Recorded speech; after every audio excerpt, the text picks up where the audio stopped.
You're like most women, you're probably the keeper of all the important family documents. You know where the passports live, which drawer has the insurance cards, and somehow you're always the one digging through files when someone needs their birth certificate. Even when you're on your own, you know it takes way too long to find the information you need, and some of the key information isn't even on paper, it's in your head. As professional organizers and individuals, we both wanted a way to gather these vital documents together for both day-to-day emergencies and true catastrophes. Today, we're sharing all the information you need to start your own emergency binder, whether you want to DIY or use ours to expedite the process. If we haven't met before, my name's Adrian. And I'm Mary. And together we've been building this community online for over 5 years called Life a Go-Go. And we just started here on YouTube. So we'd love it if you would like and subscribe to let YouTube know that we are accurate and human and giving you information that's valuable. So a fun fact, 5 plus years, almost 6 years actually now.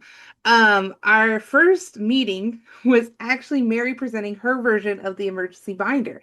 And it was a huge hit, and we got so much feedback that we actually partnered up, Mary, to create our own emergency binder. So I had one, you had one, we put it together, and then we interviewed a ton of industry experts, including first responders and healthcare workers, to create a comprehensive tool that serves your family and those professionals who are trying to help you in an emergency.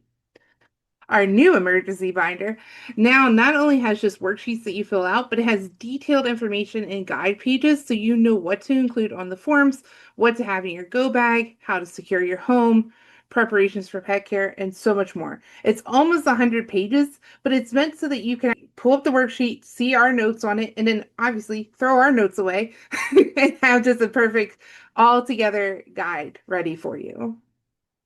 You can find our editable binder in the link down below, but we don't believe in gatekeeping information. So this video is going to walk you through everything you need to know to start your own binder. We also offer the ID cards, which we will talk about in this video as a free offering on our site. And these cards will contain all the critical information that would be needed if you had to call emergency services or if you were not responsive. This would allow someone to aid in getting you help. As the creator of the emergency binder, I had a little bit of a guilt moment because it took me a while to get my binder started. Like I had one and then I went to transition to our new and approved one and I was like, oh, it's gonna be so much work. It's gonna take so much time. It didn't. It really was pretty quick. And we're going to actually show you how to get a jump start on it today, like with the most important and going forward. But if you're feeling that overwhelmed, don't think of this as a project. Just do one piece at a time. Even if all you do is just get these papers in a safe, portable option, you're going to be light years ahead in case of a catastrophe. Yes. Now, unfortunately, we have had community members that did have their homes compromised or had to evacuate, but were able to benefit from having their binders ready. And I use mine once I got my binder together, and I was surprised, like you, I was able to do it relatively quickly. I actually use it all the time Mhm. because I do. I have children ages 19 and 21 now, but I couldn't tell you how frequently I have had to pull out a birth certificate for somebody or a social security card or look up a VIN number or provide something for some member of my family. And they all also know where the binder is located and where they can find the information and then to put it right back. So if you are like, yes, I want to do this, how do I start? Well, we recommend you start with the identity cards, or like we call them, fridge cards, because you store them on the fridge. Very creative around here. Um, but the key is that first responders are actually trained to look at the fridge. So even if they came into your home and you weren't able to communicate clearly, they would kind of know to at least look at the fridge for information. Now, personally, we have one for every family member in an envelope, and it just says emergency information on it. It's very clear. This way, the paramedic can get my information, but my nosy neighbor would have to snoop a lot harder too. And again, this is a free resource. It's on our site and it's really great to get you started. And Mary and I, we actually both speak on this to different groups in our communities as well as online, regarding the fridge cards and the emergency binders. So if you're looking for a speaker topic, be sure to hit us up. We'll include our email below. Okay, Mary, do you want to just go ahead and walk through this packet? We can just pull it up here on the screen. Absolutely. All right, this pack is basically broken into three different sections. So we have the identity cards. There's one for adults, one for minors, and one for pets. And even though you may not have children of your own in the home, you might still be watching minors like your grandkids or relatives that come over. So if there's someone who's frequently in your care or frequently in your home, you may want to consider having these cards made up for them as well. And then we do the fridge cards. So the fridge cards are a little bit different. They still have some of the information, but the thing here is we're talking about medical conditions, where medicine might be stored in the home, what kind of services that you would like if you have a preferred doctor or something like that. And then we have our emergency contact numbers. And we include this here because unfortunately, in a true emergency, your brain just is not working. It's like those game shows, where they come up to somebody on the sidewalk and they're like, for $100, name 10 US presidents, and you can't think of one, right? Because Mm-mm. you weren't thinking that. And it's even worse if there's emotions and all this other stuff involved. So it seems like it's basic information, but again, in that time of panic, your brain needs that. Oh, absolutely. Yeah, because one of the things they noticed is your whole frontal lobe stops working and your reptilian brain kicks in, which is tells you to fight, flight, or freeze, which is not helping anybody. So Mary, let's go ahead and talk about the identity cards. There's three different types, but really if we just talk about the adult one, you'll get an idea for the information. And then obviously the questions are a little bit different for kids and for pets, but it's all basically the same format. So, Mary, do you want to kind of kick us off with that? Yeah, and when you look at the adult identity card, one of the biggest things you're going to see is having a picture up there. And people don't think about that, but having the picture of the individual is hugely important. If you have an older parent that walks off, or you have a teenager like me that took an unauthorized walkabout, um, it's good to have a picture handy. So also on here, it's important that they also include things like weight and height and identifiable moles and scars. Medications are huge, allergies, their blood type. All of these things are things that we don't necessarily have at our fingertips, but for a first responder, this is huge, particularly the medications and medical conditions. This is speaking for you if you can't speak for yourself. And that's why it's so important to have these available. But it's pretty straightforward and easy to fill out. And you can get most of the information probably off the top of your head. Yeah. Um, so there. But it's having it available. And we also included the commonly answered to under the name. That was some feedback that we got because some people do have nicknames. And if depending on the state that they're in, they might not answer to their legal name, but more to that nickname. So putting that on here. And the whole reason that we kind of created this identity card is that everything fits on one page. And that's because, like Mary said, unfortunately, if you're with your son's issue, if they're able to just take a one screen photo shot of your information, it can Uh-huh. get sent out a lot faster than if you're fumbling for a bunch of information and handwriting. It just gets messy, right? So that's It why we does. recommend you fill that out Mhm. um, in a good situation. The other question it puts on here, and people are like, why? It asks for known languages. And there is something that's particularly important with elderly Yeah. because if you have parents or grandparents whose their first language may not be English, the older they get, and I know this has happened in my own family, they tend to go back to their original language. I like have friends whose family's original language was German, and the older they get, they speak German now almost all. And so it's important for people to know that because they may be communicating in a different language and not responding to English. So that's kind of something important. Yep. So, Mary, just something to note is that when you do the pet identity card, if you want to, not everybody does, but if you want to include that on your fridge, that way first responders know that there's pets in the home or that they're not caught aware. But you may also want to include a list of individuals who can watch your pet until you can return, right? So just having that list with the phone numbers that of people who you trust. Obviously, it's not the same as like a child or another human. Um, but we love Well, our pets and we want to make sure that they're safe and not ending up, in more stress than they need to be. So the next section is kind of similar, but it is a little bit different, and it's for the first responder card. So again, these are going to be more medical focused. Um, whereas the identity card has all the information, right? So we Yes. recommend that you keep your first responder card with your adult identity card, and if you have things like a living will, a DNR, or an organ donor pledge, keep those all together in that envelope on your fridge. Yes. And some of the other important aspects on this card are for the first responders to know if there are any implanted devices, like if they have a pacemaker or some other type of medical anomaly. And also the preferred hospital and doctor is on there, and a medical contact name and number. That's huge. Having somebody that the first responders know immediately who to call that this person is unconscious and is being transported is huge. And also religious contacts or concerns. There's a place for there as well. Yeah. And the location, the life-saving medicine, because, I know personally, like, I don't keep all my medicine in one spot, right? I have some that's, especially if it's life-saving, I might keep it more closer to my bed than versus a standard medicine cabinet. So just making sure that you have that list because then that way they can grab your medication and you're ready to go. Hmm. And then Absolutely. all this information goes into the first responder wallet card. So we actually made this so when you cut it out, you could seal it and it basically will fit into your wallet. But this has all the same information. And we would just recommend that you put this either in your wallet or on your advisor. One of the cool parts that we have on here, Mary, is that just letting them know that you have pets or minors at home. So this Hmm. way, if somebody does find you, that they know to go check on those individuals. Yeah. Once again, it's speaking for you if you can't speak. Yes.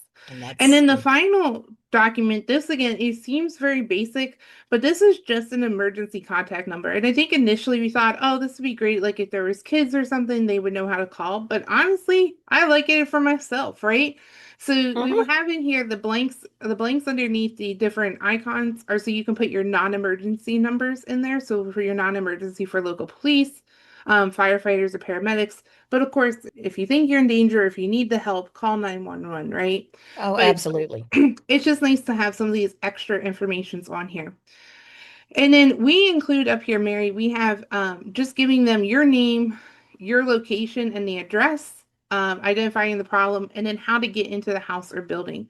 And so I know, Mary, one of the points that you had made initially was with the address, having like the landmarks or where you're located at, like if you're between different roads, so that they Hmm. can find you easily. Because again, don't trust that your brain's going to be able to articulate that. If you're able to read it, it's going to be way better for you than if you are trying to pull off memory. That's correct. So remember, today's topic isn't about panic, it's about peace of mind. When life gets loud, disasters, evacuations, weather, your brain doesn't work to think the way you think it will. Yes. And that brings us to our next step. So once you have those fridge cards completed, you want to start collecting your vital documents. And we're going to show our master list, but of course, every situation is different. The key here is to remember this binder is for documents that you will actually use and the documents that you will need in an emergency.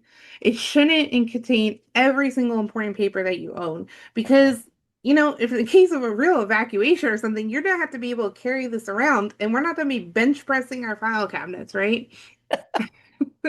So you can include in your binder where other documents are located in case someone is taking care of you or you have more time to evacuate, but we want to pare this down to truly vital, important documents. And those that are very difficult to replace. Yes.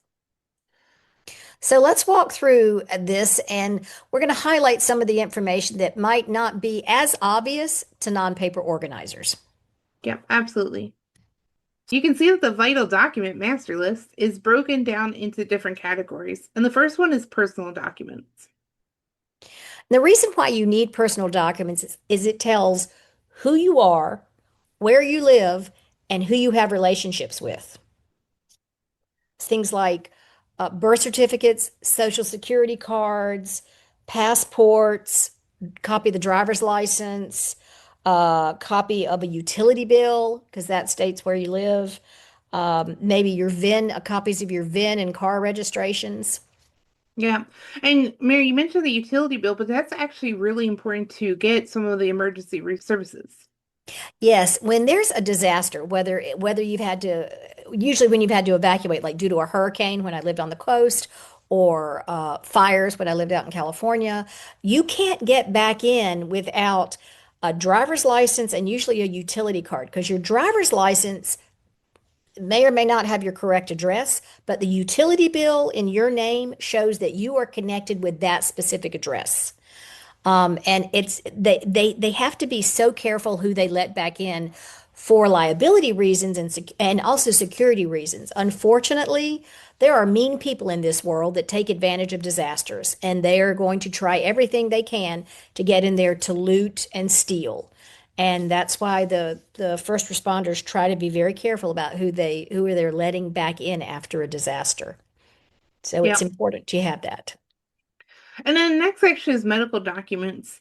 So again, these are kind of the obvious things that you would, assume that you would have, right? Like your doctor's names, the contact information, copies of your medical cards if you have them, or who your medical card provider is. Um, and then also though, having some of your policy information can be helpful if the emergency is your care, right? So what's included, where's your coverage, what are some of those options? So having that in there really helps in those types of situations. And even if you don't have a copy of the entire policy, like you said, having the policy number and who holds the policy, Mhm. those are the vital things. So the next section is pictures. So we actually recommend that you have physical, tangible pictures of the people, and you could print them off in the square if you want to, but we recommend you get the nice colored photos Mhm. for your records. And so, Mary, do you want to kind of talk about the reason why we want to have pictures of our family members together? Yes, because not only do you want the individual pictures, school pictures are fine, pictures that you have as a family that I don't care if you took it on a cruise or took it for the church bulletin. But the reason why you want your together is so it's easy to identify whom belongs to whom. And I know that sounds weird, but I have personally experienced a couple of times. There was a huge fire up in California, and they kept having to move the school children from place to place to place, and parents were running behind so being able to have a picture that says, yes, that's my child, because once again, they're not going to just release because you say so. So Mhm. being able to prove with a picture of, yes, this is us, that is huge. I actually had someone that claimed my daughter was her granddaughter, and no, I still don't know what was going on, but I'm like, oh, no, no, no. I don't know who you are or if you're senile, but no, no. So it's important. Or maybe you've had a head injury or something and you maybe can't remember your name or remember who you belong to. This will help identify and show who your family members are. Yeah. You also want to include the pictures of your home inventory. So you probably can't include the entire home inventory, and we do recommend that you do that. We have a whole separate video that we can include below on that. That's more of a video kind of a thing. But if you have a detailed list, you can either include that list or include key pictures if there's something that's super valuable, like artwork or something that wouldn't be easily to be replaced. Exactly. And pictures of your pets. Because pets get separated in particularly, in a fire or a hurricane, and you have their chip number and a picture of them, and it's a whole lot easier to find them when you can say, yep, that's my dog. Yeah. And then there's the financial documents. So, um, again, in our actual full binder, one of the things that we have is the credit card, debit card information. So you want to have the numbers, but you also want to have the number to call if something goes wrong, right? So there's that 1-800 number on the back. Yeah, if your wallet gets stolen, you can't use the number on the back of the card because the card's been stolen. Hmm. And that happened to me. My whole wallet. And fortunately, I had all this documented and I could just go through and start calling 1-800 numbers to freeze my card. The financial also, they talk about a lot of the your life insurance policy, your pet policy, your titles and registrations for your vehicles, copies of those. Once again, so you can show what you own versus what you don't own, and why you have the rights to it. Safe combinations. In crisis, I can't remember a safe combination. Maybe your social security information, any title, titles to your home, that type of thing. Yeah, Right. and we recommend actually keeping a copy of your homeowner's policy, especially, but keeping a copy of your vehicle and your homeowner's policy that really details everything that's covered, just so that you know what was covered in case of an emergency, right? The other thing that you may want to consider on here, depending on your financial situation, is if you did a lot of repairs to your home, documenting those repairs for capital gains reasons. Again, just having that itemized list in here will help if like one prove what you had done, right? So that it's not just the base house, but also be able to help you when you're going through the financial end of that should something happen to your home. Yes, absolutely. And then things like a copy of the will, power of attorney, trust, that type of thing. Those are important to be able to access very, very quickly and have with you. hmm And a lot of times they will accept just a copy of those. So Hmm. you don't have to send the exact hard copy of them. So you can still keep those, in a different place if you want to keep them safe or just keep them in there, honestly. But, up to you how you want to handle that. Especially some of those trusts, they get kind of lengthy, but having that copy is going to help you. Oh, yeah. Oh, yeah. Okay, so that is it for the vital document list. But again, the binder is like 100 pages, so it has a ton of information, and some of the worksheets in here do, help you with like the credit card process. And just remember the binder, it's not just for leaving. Like I said, it's for being able to come back. Mhm. After disasters to return to an area, they're restricted and they need proof of residency and who you are and who your family is. Or if, as Adrian said, you need to start rebuilding and you need to get all that key information together, you already have it.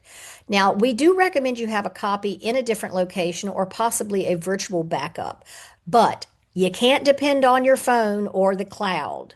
And I'll tell you what, in an emergency, a lot of times what happens, the electricity goes down. If the electricity goes down, your cell phone is probably going to have problems. You are not going to be able to access your laptop or computer. So if you hold all this information in a cyber world, you may not be able to easily access it. We had a situation 2 years ago where someone attacked our power grid, and they will also a lot of times restrict cell phone service to 911 when it's overwhelmed. So you are not going to be able to jump on your cell phone and get your passwords and your information up to show others. Yeah, So, and the other hand of that too, Mary, is just cell phone service. Like especially in hospitals, it's terrible because of all the, cement. But also like different areas of the country, like you'll go into a dead zone or something, or your service provider, you don't have your charger on you. It's just too much reliability. And I think especially now, I know like everything on Google is requiring me to use my phone to prove it's really me, or two-factor, where they're asking you for a code set to your cell phone. Well, if your cell phone isn't with you or your cell phone isn't working or you whatever yeah, reason, that's a lot of reliability on technology and it's just not something we can use. And again, this is where it kind of separates of what would you truly need in that emergency versus what can you access later. So for example, like the home improvement list, you wouldn't access that right away. You don't need that day one of the emergency, no, but you need to be able to figure out where it is and have a backup just in case. exactly, exactly. All right. So we talked about, what we consider the vital documents, and we talked about why you don't want to have it just digitally. So let's talk about some of our other concerns that we hear from people when we do these presentations and some of our favorite tips and tricks. The first one I think is to make sure that your documents are marked as copy or different size so that they cannot be considered forged. If it doesn't show up in the photocopy itself, just go ahead and write copy on it, or you could try to, expand or blow up the image. Exactly. And in a lot of cases, you aren't going to have the original, you aren't going to have your driver's license in your emergency binder. You need to carry that and your car registration in your car. But you might have your social security cards in your actual binder or birth certificates or maybe a copy of your marriage license if you don't have your marriage license. Yeah. And also remember, everyone's binder is going to look different. I mean, there are no hard and fast rules. These are all just guidelines. And a perfect example of this is, whose information do you keep in the binder? Like we talked about, you could choose to keep your immediate family, but you may choose to fill out an ID card or information for extended family members that maybe visit you a lot. Maybe you have parents or grandparents that visit you a lot, or maybe you have grandchildren that visit you a lot. And then the question is, where do you store your binder, right? And we have been trained to be so afraid that somebody's gonna come in and steal our paper, right? I mean, I know my grandmother spent days of her life marking out her address on all of her bills. But as we know, thieves that are robbing your house are rarely robbing you for your paper. So they're trying to take the safe, they're trying to take your purse, they're trying to take your briefcase. They don't actually want the paper because they're not dealing in that type of theft, right? Right. They're not trying to get your identity. They're just trying to get some quick grabs. So we recommend you just keep your binder out in the open. I mean, Mary, you use yours all the time. So it's just Mhm. literally sitting there. The key is that you want to make sure that your key people know where to look for the binder and that it's stored there. And if you're truly worried that someone close to you may find the information, I mean, you could label it recipes. You could, do something like that. But honestly, put it somewhere in your house that those people wouldn't have access to, you know? Um, and you could also like put it in your own coding system. Like if you have all your passwords start with the same word or something, you could just put like that word and then the numbers that end in it or something like that. But I really wouldn't worry about it because it's something more important that you have these ready to go than somebody's gonna be likely to snoop through all of your documents to find this one binder. But I guess Yeah. the key here is don't let your fear of the what if keep you from having this vital tool. Yeah. Yeah. Oh, and also don't rely on bank safety deposit boxes. So many people are like, well, what if I put it in the safety deposit box? Well, one, probably not going to fit unless you got ginormous. But the banks in the crisis, the banks are probably in equally bad shape as you are. You could have a crisis on a Sunday, and they may not allow someone to access the box other than you, right? So there might be a lot of hoops for them to get to the box to get the information, and we don't want to have these barriers there. No. No. You should plan to update your binder at least twice a year. Well, and you could also use trigger events to remind yourself to update the binder. Things like your children's first or last day of school, daylight savings, auto insurance renewals, anything that will trigger you to look at the information and make sure it gets updated. Yep. And it's so much quicker to update than it is to start. So you Mm. can get all that done in like 20, 30 minutes probably. Oh, yes, yes, And without a I doubt. just update mine as it goes through. But then once a year, after I do my taxes, I just double check everything. So like if I get my new insurance policy in June, I'll just put it in the binder. Hmm. And then that way there's not a backlog. Yep, I do something very, very similar. Yeah. So when stress hits, your brain doesn't rise to the occasion. You need to already have taken action in a time of peace to get your paperwork in order for an emergency. So, by having an emergency binder, you don't have to remember anything. You just grab it and you go. So, what an opportunity. Grab those free fridge cards, fill one out tonight, and you are on your way to having an emergency binder. Yep, and if you want, you can also grab a copy of our binder. It's just a way to quick start. All of your information will be there, all the help that you need is there, and you can just start putting things together. It's going to just make it a lot easier than trying to DIY and cobble it all on your own. Hmm. We hope that you'll never need these binders for a true emergency, but it helps on those day-to-day basis when you can just feel like you're ace in adulthood because you can quickly locate information. You need something? I got it. Yep. Again, like Mary said, all the links are below. If you have any questions or would like us to speak to your organization, please feel free to send us an email. And as always, please help us in our journey by remembering to like, subscribe, and share. Cheers, friends. Cheers, everybody. Bye. Bye.